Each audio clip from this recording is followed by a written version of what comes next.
Hello, and welcome to this reading of the Sarah Kerrigan Wikipedia page. This is read by Oliver Chris. It's not really. It's read by me, and I will remain anonymous for my own lungs. But, hello, I'm reading the Sarah Kerrigan page on Wikipedia in a very fast and or loud and over-dramatized voice. So, turn your speakers down. Yeah, this is a bit of a dramatic reading. Starting now. Sarah Kerrigan from Wikipedia, the free encyclopedia.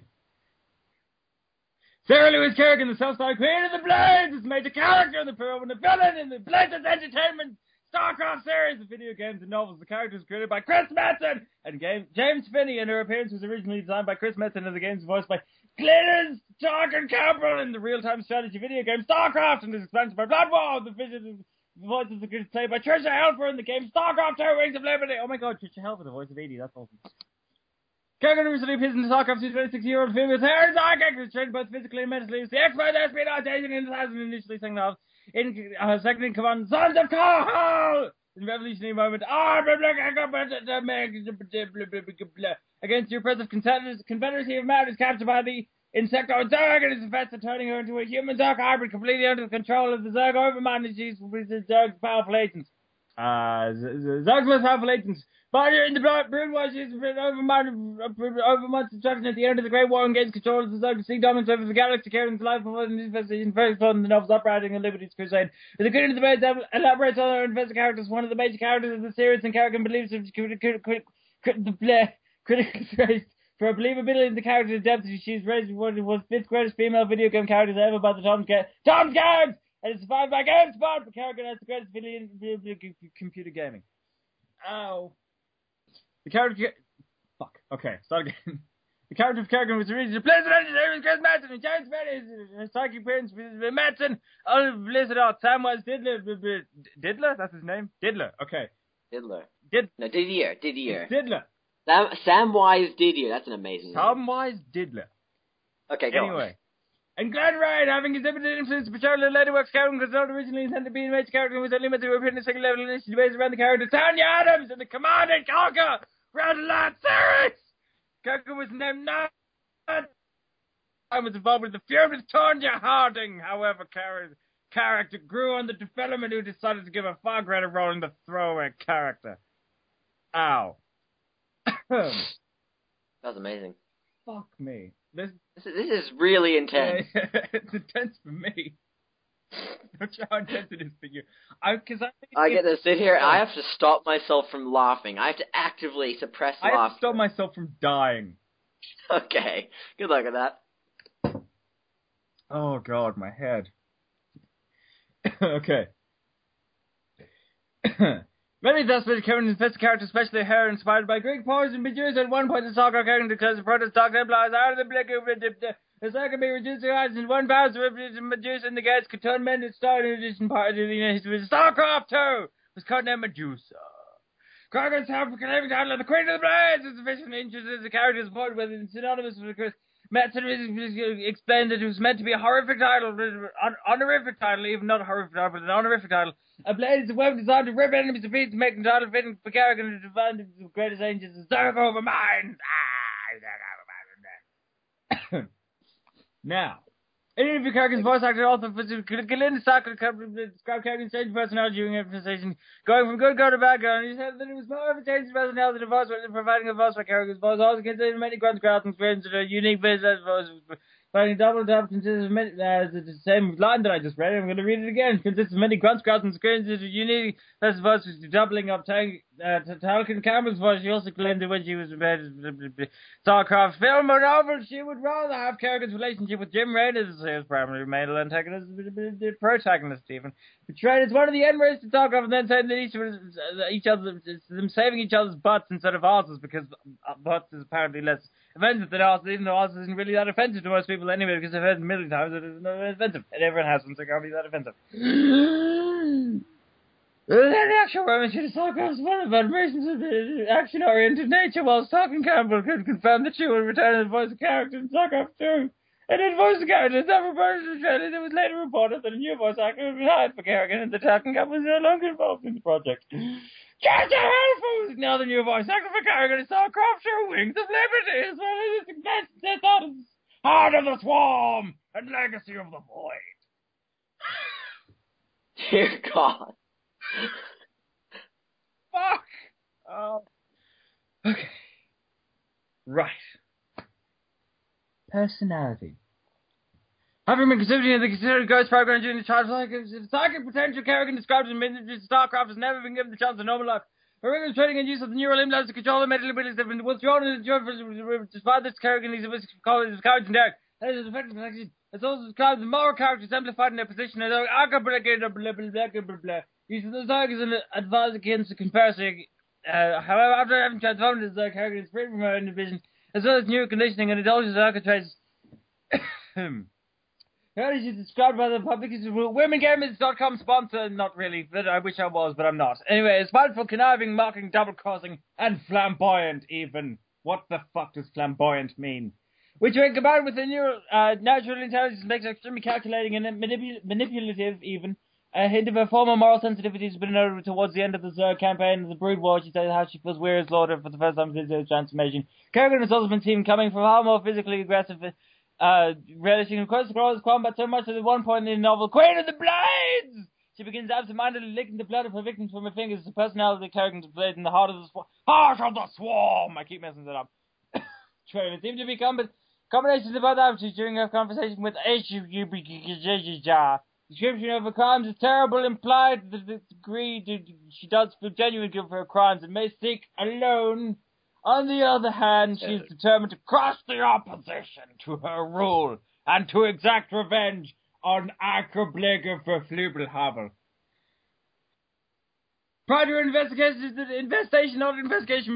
Kerrigan is described as being graceful and deadly woman, exceedingly agile and athletic. This Kerrigan eyes and brilliant red hair usually worn as a ponytail novel. The Queen of the Blades! Describes her facial features being too strongly classified to be beautiful, striking completely fitting to her personality. Kerrigan is rarely seen out of her armor in the form of fitting hostile environment suits specifically designed. The ghost operator is equipped with a personal cloaking device, But when opportunity, she is described as wearing soft work shirt, cotton pants, dusty leather jacket, and high leather boots. Even then, it's uncommon for Kerrigan to be unarmed. She is always equipped with at least a combat knife and a shotgun, because everyone carries shotguns, because shotguns are brilliant. Anyway, Kerrigan's infestation with the Zerg was a major overhaul for her appearance, containing the character maintaining a such appealing facial features. She described in Queen of the Blades as having mottled green skin, covered in a gloss of protection, carapace. Kerrigan's eyes are bright yellow as opposed to her natural green, and her head is transformed into stalks, described as being signified like insect legs. Kerrigan's fingers stated now to contain extendable claw.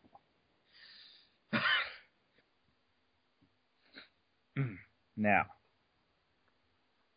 appearances. Starcraft. The first appearance of Sarah Kerrigan in Starcraft comes from halfway through the first chapter in the game in which she is Jet Rider! Asked by Flügelhaber, the leader of the militant rebel group Sons of Carl!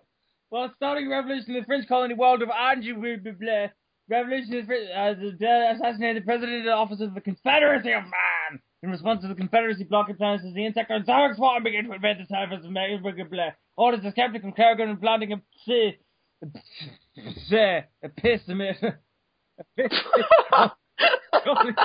technology. The track Zerg to lure the Zerg into breaking blockade allows the Sons of Carl! For God's sake! Alright, that's okay, that's good. That's good. Can't do it like that. Okay, the Sons of Carl! To directly attack the Confederate attack worlds of time, describes the mega blah blah. With Arkansas, the officers use the pessimist to describe to ensure the complete destruction of the planet of the Zerg. The Zerg is subsequently attacked by the Protoss! A race of pissonic aliens. Who tend to stop Burger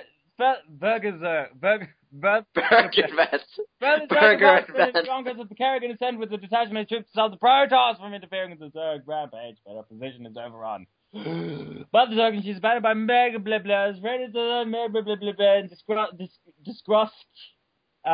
Kerrigan is presumed dead. Oh, wow, that actually hurts my stomach now. That's probably not a good thing. Oh, oh God. Alright, let's do this. However, Kerrigan is now perished. And as the second chapter begins, the player starts as the Zerg Hardman, the Overmind, to protect the Crash and begin to claims as the greatest creation. The crest of the Blake will eventually answer the Zerg world of Cha. To reveal the Kerrigan has been infested with Zerg DNA, making her a powerful hybrid of Zerg and Terran genetics.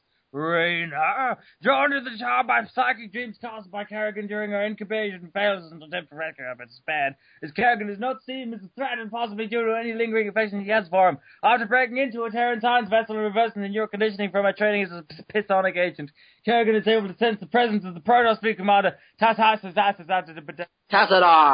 and Taro Tassadar. Diverts Kerrigan's attention long enough for his companion Zyra to assassinate Zaz Spielin.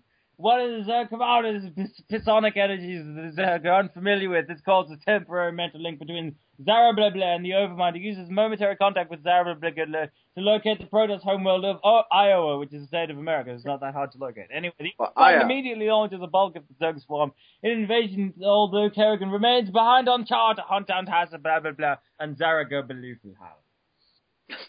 Zaraga Balufalhau. Okay. Starcraft, Brood War.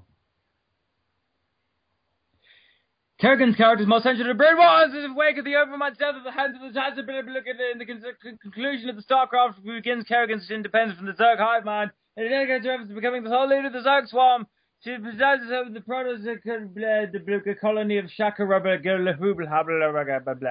where she formed the Zarabla of the Protoss of New Overmind growing on Char, manipulating them to destroying Zerg forces. Rival to her goal, she's also gained an ally in the apparently infested Sababla Duran, who infiltrates the newly arrived forces of the United Earth Dictatorate. It's important.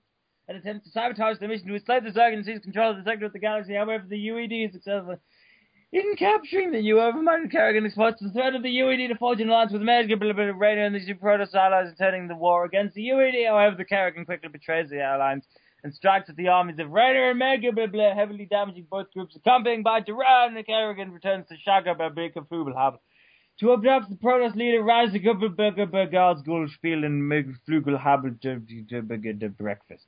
Using her to blackmail Zerbubla into killing the Overmind and Char, after which all Zerg fall under Kerrigan's control. Zabaga attempts to rescue Reiserberger breakfast, but kills her when she realizes how her mind has been destroyed by Kerrigan's brainwashing. Kerrigan has brainwashing! Are you listening to this? Kerrigan, surprised by his actions, allows him to live soon after Kerrigan's position on Char is attacked by a vengeful Protoss fleet. The remnants of the UED's invasion force and mercenary fleet commanded by despite being outnumbered in Kerrigan's forces, prevail, crippling her enemies, and eradicated the UED fleet, thereby suggesting securing a dominant position in the sector. Oh, God. Okay. Right. Starcraft II, Wings of Liberty. Kerrigan appears again in Starcraft II, Wings of Liberty, is such as visible target trailers as the concept of the prior games released in BlizzCon! Events in August 2007, Chris Megan expanded in the years after the Brood War. Kerrigan relocated as a child, pulling back most of the Zerg and has since been quiet. She has the power to wipe out all of her enemies, but is not creating a tense state of peace in the sector. Blue also indicates the interest in exploring most of these humanity left in Kerrigan, where she is beyond redemption in the current state. In a specific interview with Chris Metzen about the start of the Starcraft legacy, it has been revealed that Kerrigan's withdrawal has little to do with the suspicion she has Duran due to revealed to travel towards the end of the Brood War to be conducted secret experiments on the creating a Protoss Zerg hybrid. She does not know how much about it, but this is time after the Brood War. She is beginning to piece together the puzzle surrounding the motives of BlizzCon 2008. Kerrigan made two brief appearances in cinematic trailers. One during an attack on Terran City and was captured by the video, and again in the cabins of the Zerata for Flubelhagen breakfast. Was able to studying ancient runes, not ruins, but runes, not ruins, but runes from RuneScape, not RuneScape, because that'd be ruined. RuneScape is ruined anyway. In later, Kerrigan implies that she has been waiting for his arrival at BlizzCon 2009. Blizzard revealed that the voice of Kerrigan in Starcraft II will be played by the actress Trista Helfer, best known in the role as Cylon number 6 in Battlestar Galactica, or more so as Edie in Mass Effect 2 and 3, because Edie's awesome. Okay, I'm gonna keep going. I can do this. I deserve to be here. I deserve to be in Starcraft II. Kerrigan begins a new attack on Terran Dominion colonies. The first motive seemed to be revenge. However, later it's discovered that she is pursuing various pieces of artifact of great power. Coincidentally, it is the same artifact that Jim Red is pursuing at the request of his recently freed the Teichschiff Finlay is a benefactor of my Cornelius Wagelhorn Foundation. Cornelius Wagelhorn? What the hell? Kerrigan constantly bumps heads to the pursuit, with Kerrigan displaying new trademark traits of arrogance and hunger for power. Rhaena soon learns from Valarian Magablebe, son of Agabaga Flubelhabel Magablebe, and the real face behind Mobius, the Cornelius Wagelhorn Foundation, and the Zelnabaga artifacts pursuing when pieced together have the power to return Kerrigan to a human form, because people only just discovered a super powerful thing because it's happened before. Anyway, at one point, Zara Breakfast suddenly appears on board Rhaena's ship and hands of crystal containing memories of its recent ventures. The memories of the Crystal Chronicles Zara Breakfast campaigns discover the truth behind the ancient Zelnaga prophecy. Quest leads him to run down the Kerrigan many times in the process, and his thought. These memories, as Rhaena learns how important it is to ensure the Kerrigan does not perish, for she is chosen the person to help with Win and come into battle against the process like halbrd. Presumably, if a similar concept is developing by through Zara, Rhaena has granted the vision of a possible future, one without Kerrigan. The protest are rendered, extended by halbrds. All the greatest warriors are put into fun stand for falling in the battle with the Terrans. Halbrd have been annihilated. Annihilated, I say. The Terrans are annihilated. After seeing this vision, Rhaena mounts a strike on Char with the collaboration of the Dominion forces of Zara. Pause on the planet. Once and for all, the Zandabig artifacts and the Stanley's blast of the Zerg infection clean off the planet when Rhaena Finlay seeks Kerrigan in the ruins. She's found to have mostly returned to her human form. Her hair had only been remaining as Zerg traits. However, Rhaena is forced to kill Finlay when he attempts to suddenly Kerrigan orders from his benefactor, who is revealed to be Aga blah blah blah. Rhaena then carries the weakened Kerrigan over to the ruined battlefield to safety. You got one line for Heart of the Swarm. 1.5. But you can say one in a nice voice. I can. Okay. Starcraft II, Heart of the Swarm. Kerrigan is the central character of the upcoming Starcraft II, Heart of the Swarm, that tells the story of her further fate and the future of the Zerg Swarm. That's like a break on your voice and a break on our ears. Yeah. So you get more and I take less. It's brilliant. This should definitely go on my CV. You did an amazing dramatic reading of the background of Sarah Kerrigan. You're hired. Excellent. You're hired. StarCraft players will get that. What? Anyway. Other appearances. Kerrigan appears in several StarCraft novels with a greatly expanded backstory. Before the first StarCraft game, the novel Uprising portrays Kerrigan's training as a ghost assassin for the early age, where she is subject to psychological abuse from her Confederate trainer, Lieutenant Rum. I love Rum. When she was a young girl, an accident most likely involving her powers kills her mother and puts her father in a vegetative state. Consequently, Kerrigan is terrified of her psionic abilities. Her psionic abilities. As a result, Kerrigan refuses Rum, I love Rum, demands to show her power. Even when she threatens to kill her father, Kerrigan is eventually subdued into a mental... I fucked up. Anyway, something, psionic abilities with threatened to kill her father. Kerrigan is eventually subdued into mental implants to use a top Confederate assassin to be rescued by Kerrigan is also given love interest Summer, whom one of the sons of Carl Marines, but he's killed in the course of the novel. Yes. You best consider that. I'm going to pause for a second and apologize to my neighbors. Okay. So sorry for them. Right. The novels Liberty's Crusade and Queen of the Blades provide novelization of Kerrigan's actions in episode 1 and 2 of StarCraft, respectively. Liberty's Crusade develops an implied relationship between Jim Grainer and Kerrigan. Queen of the Blades serves to demonstrate Kerrigan's complete transformation from the Zerg. Her removal of her inhibitions and morality is affecting her former love for Raina. Hello, Tommy. Tommy's right here, distracting. Anyway, in addition, Kerrigan briefly appears in Gabriel Messer's Shadow of the Zerg, blah, blah, blah. Step between StarCraft and the Brood One, which he attempts to secure his artifacts in his identified colony of Beccaro, but fails when it eradicates her forces. Kerrigan, Tommy, get off my shoulder. Eradicates her forces. Kerrigan also serves in Shadowhunters, the second novel in the Dark Templar Saga. Tommy, get off my shoulder. A trilogy that acts as the precursor to StarCraft II after sensing the nexus of joined human minds caused by protagonist Jake Ramsey, the head of the first novel. Kerrigan sends their location. Infested in half-dead Tommy, get off my shoulder. Half-dead body of a Dominion-funded black marketeer Ethan Stewart as opposed to Patrick Stewart. He's his brother, and he's bald just like Patrick Stewart. As he targets the first target, if he is inadvertently raised the suspicions of Arca, but wonders what could have motivated it. Tommy, sit down and lie down and don't get worried. I know you're worried, but there's nothing to worry about. Good boy. Good boy. Yes. Reception. This section requires expansion and motivation to continue. Anyway, Kerrigan's character was reviewed positively by both critics and fans of the online publication Women'sGaming.com sponsor, not really, but I wish it was. Described the character as one of the most convincing, tragic, and enjoyable evil women ever seen in a computer game. Critiquing that although Kerrigan could easily be classified as a bad girl stereotype, her job configured her life to be more complex as the first team, resulting in the character eliciting both sympathy and hatred from the player. The site also gives high praise to the quality of the Kerrigan Campbell voice acting, taking the character score 8.4 out of 10, 8.4/10 even, or 8 full stop 4, or 8 period 4. If you're in a certain place. But that wouldn't really count anyway. In their reviews, Starcraft II, IGN! Ignorance incarnate. Anyway. Due to the evolution of IGN's character, not IGN's character, but Kerrigan's character even. But there is an IG and an N in Kerrigan. Character through the story, labeling it as an unforgettable and describing its transformation as chilling. Ignorance Incarnate ranked Kerrigan as the 5th most memorable villain in gaming, listed as the most exploits committed after becoming infested, including conquering the Zerg race, infested many worlds and betraying her allies. Never got to betray her allies. Anyway, first read his poll in GameSpot! Put Kerrigan as the second best villain in video games, deserving compliments Kerrigan's drastic transformation, her fierceness and her manipulative political business, as well as giving commendation to Tuck and Campbell's voice acting. The second poll taken in 2010 rated Kerrigan as the best video game villain. Kerrigan was also rated as one of the 50 greatest female characters in history of video games by Tom's Games! Who is Tom? And why is he making me do this? I'm not sure if he is, but I need someone to blame, and I blame Tom.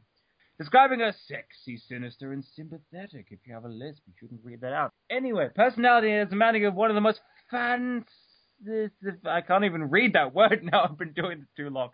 Fascinatingly complex and memorable characters of all time. 8. I'm done. I want new lungs. Same vocal cords though. No one can get over this voice. I'm going to this book now. And I'm never going to that site ever again. Ever. You gonna get StarCraft now? Probably not. Gonna give me nightmares.